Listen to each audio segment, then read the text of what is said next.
There are days when you wake up and you are already tired. Not tired of work, not tired of people, but tired in your soul. Tired of holding yourself together. Tired of being the strong one. Tired of smiling when your heart feels heavy. And you wonder quietly, how long, Ya Allah? How long do I have to carry this? If this feeling has ever visited your heart, then know this moment is not random. You are not weak for feeling this way. You are human and Allah sees you. We are taught to be strong, to endure, to keep going, but sometimes strength itself becomes a burden. And Allah, in His mercy, never asked you to be strong alone. He asked you to turn back to Him. When you are exhausted from holding everyone up, Allah invites you to rest your heart with Him. Not because your struggles are small, but because His strength is greater. The one who created your heart knows exactly how much it can carry. So if today you are tired of being strong, let yourself be held by Allah. Let your tears become a dua. Let your silence become trust. You don't have to explain your pain to people. Allah already understands it before you speak. And in the moments when you feel you have nothing left, remember, Allah is not waiting for you to stand tall. He is waiting for you to come back to Him, just as you are. Being tired does not mean you are weak. It means your heart has carried more than it should alone. There is a kind of exhaustion that sleep does not cure, a heaviness that lingers even after rest. It settles quietly in the chest, behind the smile you give people, beneath the calm tone you use to reassure others that you are fine. This tiredness is not laziness, and it is not a lack of faith. It is the result of a heart that has been giving, enduring, and holding on for too long without being held itself. Many sincere believers experience this, yet they feel guilty for it, as if exhaustion is a sign that something is wrong with their iman. But Allah, the one who created the heart, knows exactly what this tiredness means. From a young age, many of us are taught to be strong. Strong for our families, strong for our children, strong for our children, strong for our parents, strong for our marriages, strong for our communities. Strength becomes part of our identity. People come to us because they know we will listen, we will support, we will not fall apart. And over time, we begin to believe that strength means never breaking, never crying, never admitting that we are overwhelmed. We confuse strength with silence and patience with suppression. But the heart was not created to carry endlessly without release. Even the strongest hearts need moments of softness, moments where they are allowed to rest. There is a difference between sabr and self-neglect. Sabr is beautiful, but sabr was never meant to be practiced alone, disconnected from Allah. True patience is not clenching your heart and forcing it to survive. True patience is turning to Allah again and again with honesty. When exhaustion enters your life, it is not always a test of endurance. Sometimes it is a message that you have been relying on yourself more than you realize. A message that you have been pouring out without refilling. A message that your heart is asking to be returned to its creator. Look at the way Allah describes the human being. He does not describe us as unbreakable. He says we were created weak. Weakness is not a flaw in our design. It is part of it. Weakness is what keeps us turning back to Allah. If we were endlessly strong, we would forget Him. If we never became tired, we would never seek rest in His remembrance. So when you feel worn down, it does not mean you have failed. It means you have reached the point where your heart is being invited back to its source of strength. So many people carry pain quietly because they fear being judged. They fear that admitting exhaustion will make them look ungrateful for Allah's blessings. But gratitude and exhaustion can exist in the same heart. You could be thankful and still be tired. You can love Allah deeply and still feel overwhelmed. The companions of the Prophet Kabir felt fear, sadness, and fatigue, and yet they were the best of generations. Their emotions did not distance them from Allah. They brought them closer. They spoke to Allah about what they felt, not what they thought they should feel. There are hearts that have endured years of emotional strain, unseen sacrifices, unanswered du'as, silent losses, responsibilities that never pause, smiles that are offered while tears wait until the night. These hearts are not weak. These hearts are brave. But bravery does not mean invincibility. Even the bravest hearts need space to breathe.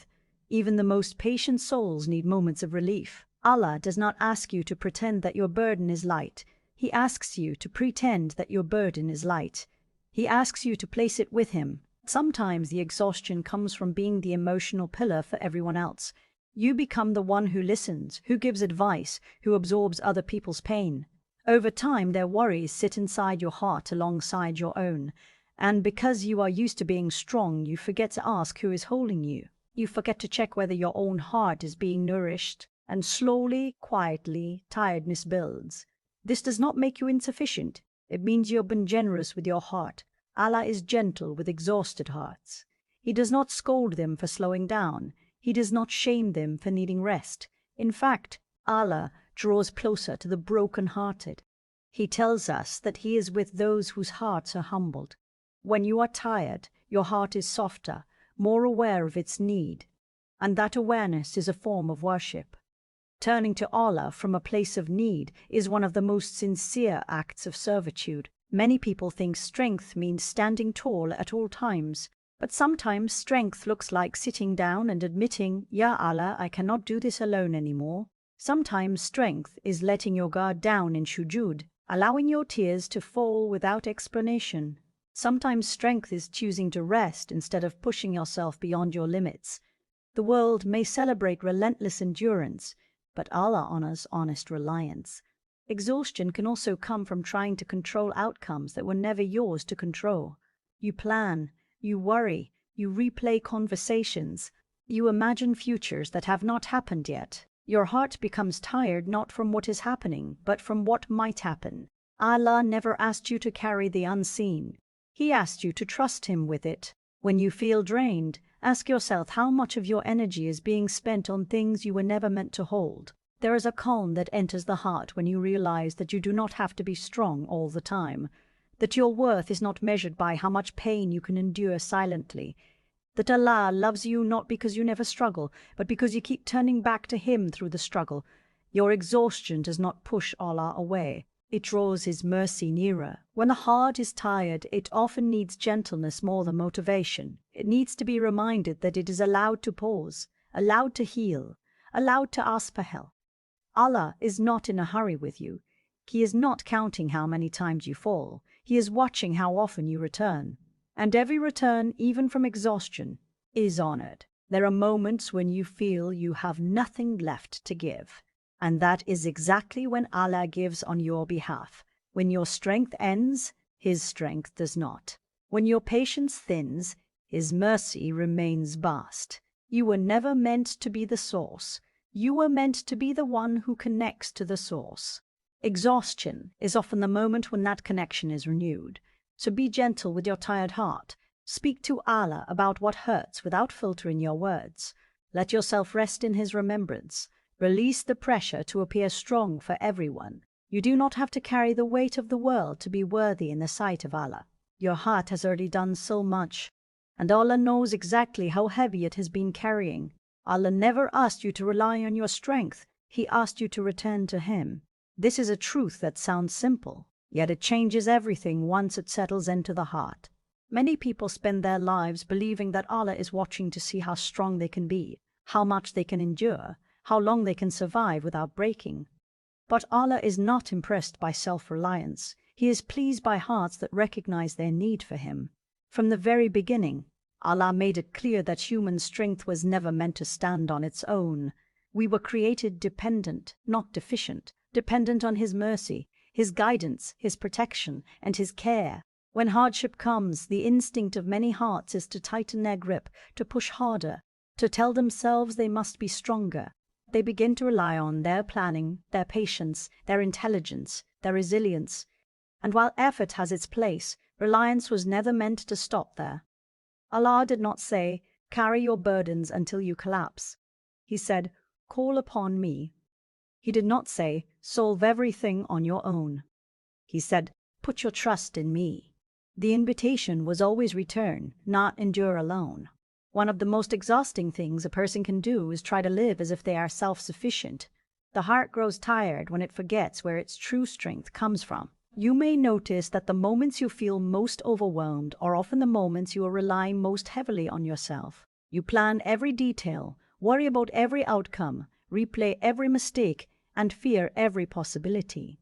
Slowly the heart begins to suffocate under the weight of control, and Allah, in His mercy, allows you to feel that exhaustion so you remember that you were never meant to carry this life alone.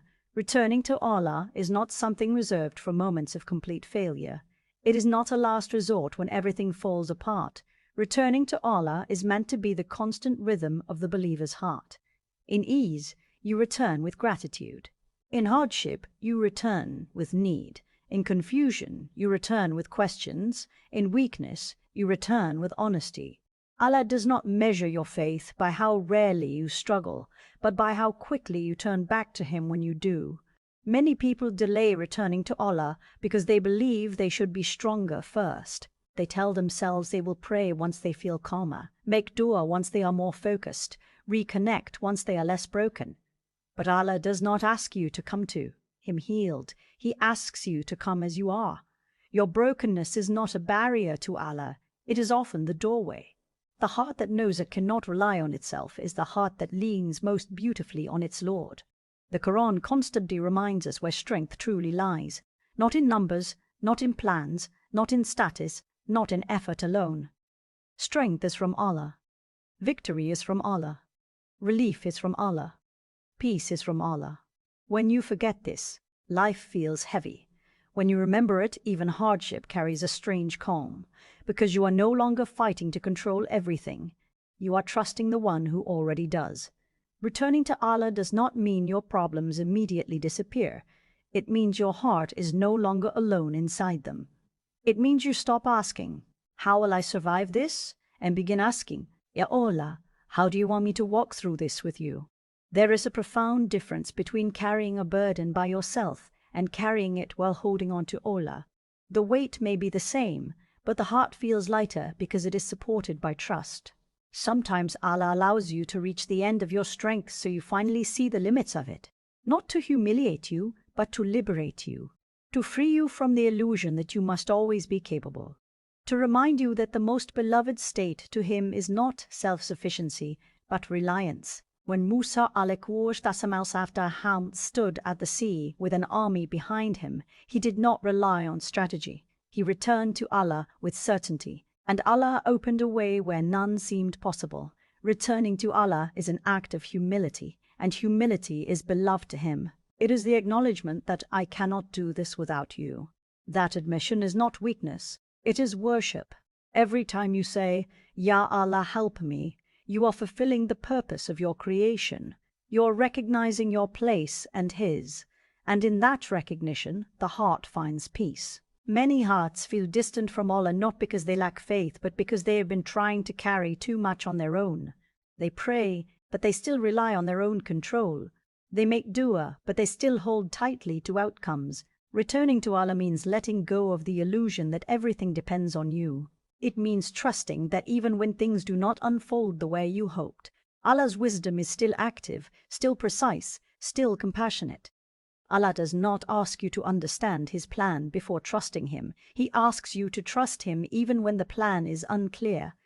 This is where true reliance is tested. When the heart says, "Ya Allah, I do not see the way forward, but I know you do." That kind of return softens the soul. It removes the sharp edges of anxiety. It replaces panic with surrender. There is a unique closeness that comes from returning to Allah in weakness, not the weakness you hide from people, but the weakness you admit to Him. In those moments, dua becomes more than words. It becomes a lifeline. Salah becomes more than movement. It becomes refuge. The Quran becomes more than recitation. It becomes conversation. Allah draws near to the one who draws near to Him with a heart that knows it needs Him. Relying on Allah does not mean you stop trying. It means you stop believing that your effort alone determines the outcome. You work, you strive, you show up, but your heart rests with Allah. You stop measuring your worth by results. You stop blaming yourself for what was beyond your control. You trust that Allah sees the sincerity of your effort, even when the results look different than you imagined. When you return to Allah, you begin to see hardship differently. You no longer see it as a sign that Allah has abandoned you. You see it as a moment of invitation, an invitation to come closer, to speak more honestly, to rely more deeply. Some of the most spiritually rich moments in a believer's life come from seasons when they had no strength left but Allah. Allah never tires of you returning, no matter how many times you fall back into self-reliance. He welcomes you again. No matter how often you forget and then remember, He is still there. He does not say, "You should have trusted me earlier." He says, "Come." This is the mercy of a Lord who knows the nature of the human heart. Returning to Allah also means trusting His timing. You may ask for relief and not see it immediately, but reliance means believing that delay is not denial, that what Allah chooses to withhold now may be protecting you, preparing you, or reshaping you. When you rely on Allah, you stop demanding answers and start trusting wisdom. The heart finds rest when it understands this truth deeply. You were never asked to be strong enough for life. You were asked to be connected enough to Allah.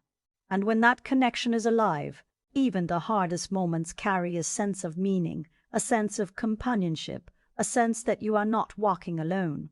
When you have nothing left, Allah's mercy is still more than enough.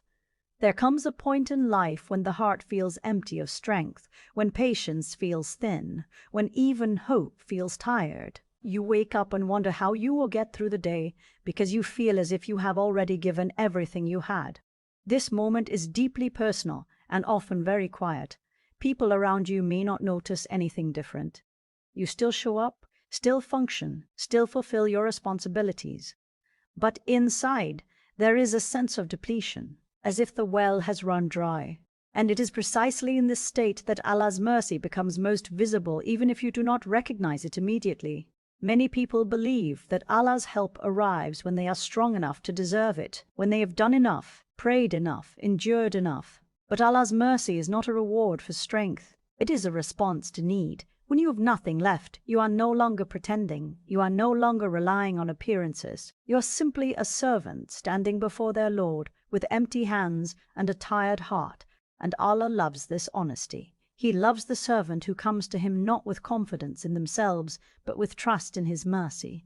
There is a special tenderness in the way Allah treats those who are exhausted. He does not overwhelm them with demands. He does not burden them with guilt. He does not say, "Why are you not doing more?" Instead, He draws closer. He reassures. He reminds. Sometimes His mercy comes as relief. Sometimes it comes as patience. Sometimes it comes as the ability to take one more breath, one more step, even when you thought you could not. Mercy does not always look dramatic. Often it looks like quiet endurance that is not your own. When you have nothing left, you may feel embarrassed to turn to Allah. You may think your dua is too weak, your concentration too scattered, your heart too heavy. But Allah does not measure your dua by its eloquence. He measures it by its sincerity. A broken whisper reaches Him just as clearly as a confident prayer. In fact, the dua that comes from exhaustion often carries a depth that polished words do not. It comes from a place of truth, and Allah responds to truth with mercy. Allah's mercy is not limited by your emotional capacity. Even when you cannot feel hope, His mercy is still working. Even when you cannot see a way forward, His mercy is still guiding. Even when your heart feels numb, His mercy is still surrounding you. Mercy does not require you to feel strong. It requires you to remain present, even in your weakness, and Allah helps you do even that. Sometimes Allah's mercy shows up by protecting you from what you do not see. You may think you have reached your limit, but Allah may be holding back additional burdens that would have broken you. You may feel empty, but Allah may be quietly sustaining you in ways you do not recognize. The fact that you are still standing, still breathing, still turning to Him at all is itself a sign of mercy. When the heart is exhausted, it often revisits old wounds. Past regrets, old griefs, unresolved pain all resurface when your defenses are down. This can feel overwhelming, as if everything is happening at once. But even here, Allah's mercy is present. Sometimes healing begins when the heart can no longer suppress what it has been carrying. Allah allows these emotions to surface not to drown you, but to cleanse you. His mercy works gently, layer by layer, even when the process feels heavy. There is a misconception that faith should always feel uplifting. But faith also lives in the quiet moments when all you can say is, "Ya Allah," and that is enough. When you have nothing left, even remembering Allah's name is an act of worship. Even sitting in silence before Him is a form of closeness. Allah does not withdraw His mercy because you are tired. He increases it. The Prophet taught us that Allah's mercy outweighs His anger. This is not just a theological statement, it is a comfort for exhausted hearts. It means that even when you feel you have failed, even when you feel distant, even when you feel unworthy, mercy is still closer than you think. Allah's mercy is not fragile. It does not disappear because of your weakness. It exists precisely because of it. There are moments when Allah's mercy comes through people, a kind word at the right time, an unexpected message, a gentle reminder. These are not coincidences, they are part of how Allah carries you when you cannot carry yourself. And there are moments when mercy comes in solitude, in the stillness of the night, in the quiet after tears. Allah knows which form your heart needs most. When you have nothing left, your relationship with Allah often becomes simpler. You stop trying to impress. You stop trying to impress.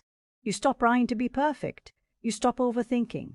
You just come as you are. This simplicity is powerful. It strips away ego and leaves sincerity. And sincerity is what draws mercy down. Allah does not require complexity from a tired heart. He requires presence. Even when you feel like you have lost control, Allah has not. Even when your plans fall apart, His plan remains intact. Mercy is knowing that your life is not slipping through your fingers. It is held firmly by Allah. When you cannot see purpose in your pain, trust that Allah can. When you cannot imagine relief, trust that Allah already sees it. Allah's mercy also teaches the heart to soften toward itself. When you realize how gentle Allah is with you in your weakest moments, you begin to release the harshness you hold against yourself. You stop punishing yourself for being tired. You stop comparing your journey to others. You accept that needing mercy is part of being human. This acceptance itself is a gift. When the heart has nothing left, it often fears that this emptiness will last forever. But Allah's mercy moves in seasons. What feels endless now will shift. What feels heavy now will lighten, not because you forced it to, but because Allah decreed it. Mercy may not remove the hardship immediately, but it will give you what you need to live through it with dignity and faith. Allah never abandons the servant who turns to Him in exhaustion. Even if you feel distant, even if your emotions feel flat, even if your energy is gone, Allah's mercy is still active. It is in the breath you take, the strength you borrow, the patience you did not know you had. When you reach the end of yourself, you have not reached the end of Allah's mercy.